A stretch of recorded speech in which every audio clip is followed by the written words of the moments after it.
Alright, okay. Whew. Alright, so today I'll be reviewing two cameras today for an upcoming short film that I'll be shooting in about a couple weeks. And the two cameras are Blackmagic Camera 4K and the C100.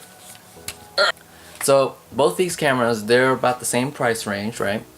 They're both around $3,000. The Blackmagic Cinema Camera might be a bit more expensive because of the 4K functionality. Dynamic range wise, these both still have 12 stops of dynamic range. So disclaimer, this is no way, shape or form scientific or anything. I was testing out the way I would shoot for this particular short film. How it handles outside, how it handles indoors under light, low light. So C100, so you can see it's small. Actually, it feels light, right? It has a top handle, which is very nice to get plethora of different angles.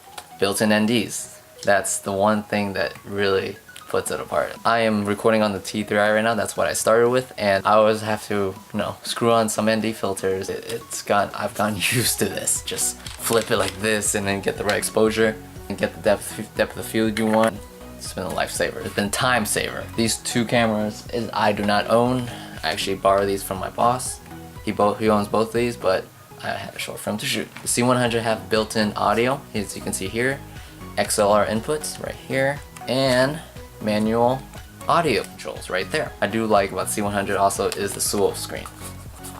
It's just, I don't know, I can't live without it. It's so much easier, so much more functional, run and gun, guerrilla filmmaking, like that, like that. Since I use the T3i, they have a swivel screen, and it's just, I love it.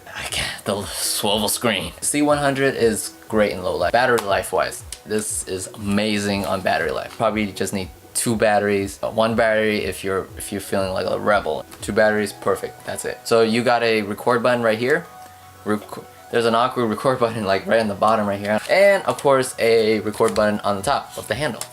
In the monitor you can set things up like crop markers if you want 235 crop. So on to the Blackmagic cameras 4K. 4K. It's probably going to be the standard in a couple years. Gives you very more flexibility on your day of shoot. As you can see here in the back, this is all the buttons you will be using. You have the record button, the scrub left and right, forward, backwards, stop, play, menu, and the power button. Record button right here, turn it on. Hello. Turn it off.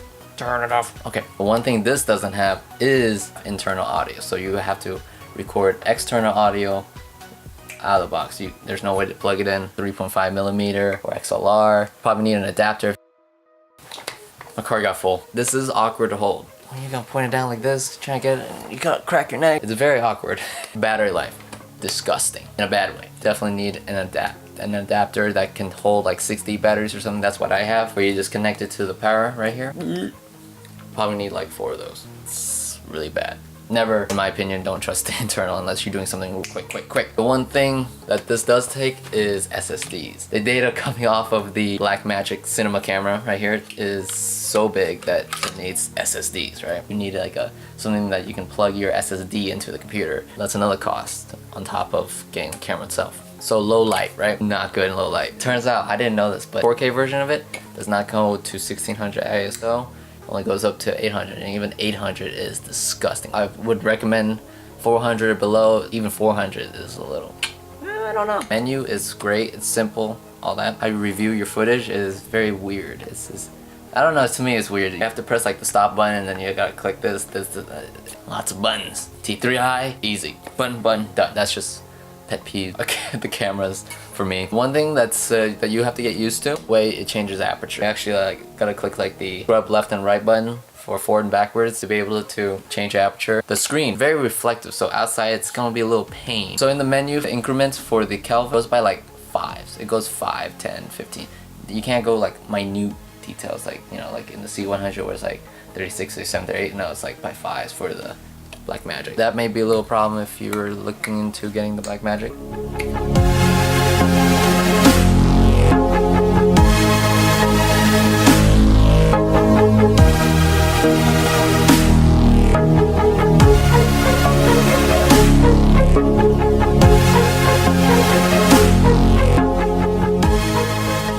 Overall, looking at all these tests and all the functionality and how these two work, right here, boom, I would probably have to go with the C100 because of just the way I shoot and things, and we're on a deadline time. It's just, this will be, gives me less headache than this, even though these two are very close to each other, and image quality, they're both fantastic, but functionality wise, this is the breadwinner than this for me, for a regular shoot I'm doing right in a few weeks.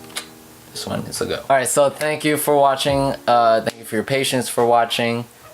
This was my first time actually on camera, so kind of a bit nervous. Alright, so next week I'm gonna be putting out something relating to this right here. And I built it. It's very exciting. And I'll talk to you more about it next week.